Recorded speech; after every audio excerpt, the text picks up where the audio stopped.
எல்லாருக்கும் வணக்கம். நான் உங்கள் கார்த்தி. இன்றைக்கி பதிவில் பார்த்தீங்கன்னா எல்லாருமே அதிகமாக பகிரப்பட்டு வர்ற அந்த கோயம்புத்தூர் சிறுமியோட பாலியல் வன்கொடுமை, இந்த இதை பண்ணவங்கள என்ன பண்ணால் கரெக்டாக இருக்கும் அப்படின்னு சீமானனே சொல்லியிருந்தார். என் பெண் பிள்ளையை தொட்டால் மரணத்தை விட சிறந்த தீர்வு எதுவுமே கிடையாது. பிள்ளையை தொட்டானா அந்த பிள்ளையை அடக்கம் பண்ணுறதுக்கு முன்னாடி தொட்டவனை அடக்கம் பண்ணிட்டு தான், அது கொம்பாதி கொம்பனாக இருந்தாலும் யாராக இருந்தாலும் இந்த இதை நான் செய்வேன் அப்படின்னு சொன்னார். அரபு நாடுகள்லாம் ஏன் இன்னும் அங்கே பாலியல் வன்கொடுமையெல்லாம் இல்லாமல் கட்டுப்பாட்டில் இருக்குது அப்படின்னு கேட்டிங்கன்னா, பப்ளிக்கில் வச்சு வெட்டுவாங்க, பொதுமக்கள் முன்னாடி கழுத்தறுத்து விட்ருவாங்க, தூக்கு போட்டுருவாங்க. இந்த மணிக்கை கட்டுப்பாட்டோடு வச்சுருக்காங்க. அதைத்தான் இங்கே சீமானண்ணே சொல்லி செய்வோம்னு சொன்னார். நீங்கள் அதை ஏளனப்படுத்தி சிரிச்சிங்க, எள்ளி நகையாடுனீங்க அந்த டயத்தில். இப்போ வீதியில் இறங்கி ஒரு வாரம் மொத்தத்துக்கே அவ்வளோதான், ஒரு மாதம் தான் ஆகுது. ஒரு மாதத்தில் 4 இடத்துல போராட்டம் நடக்குது. செவிலியர் கொலை, சின்ன பிள்ளை பாலியல் வன்கொடுமை, அப்புறம் கரண்ட் இல்லைன்னு சொல்லி போராடுறாங்க.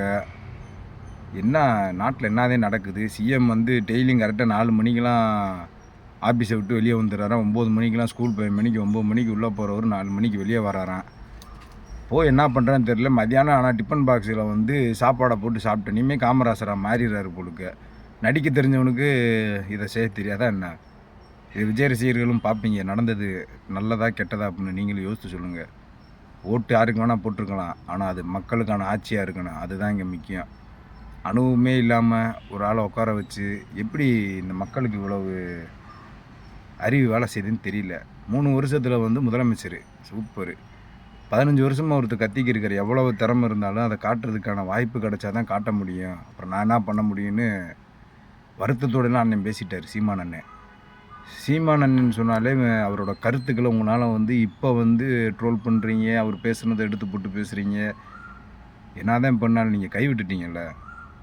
எப்படி இருந்தாலும் விரைவில் நாம் தமிழர் கட்சி அமையும். அப்போ இந்த நாட்டு மக்களும் நாடு நலம் பெறும். நாம் தமிழர். அந்த பெண்ணுக்கு உரிய முறையில் போராடி கரெக்டான தண்டனையை குற்றவாளிகளுக்கு வாங்கி கொடுக்கணும். இது தமிழ்நாடு முதல்வர் அவர்களுக்கு நாம் தமிழர் கட்சியின் சார்பாக வைக்கக்கூடிய கோரிக்கை, வேண்டுதல். நன்றி, வணக்கம்.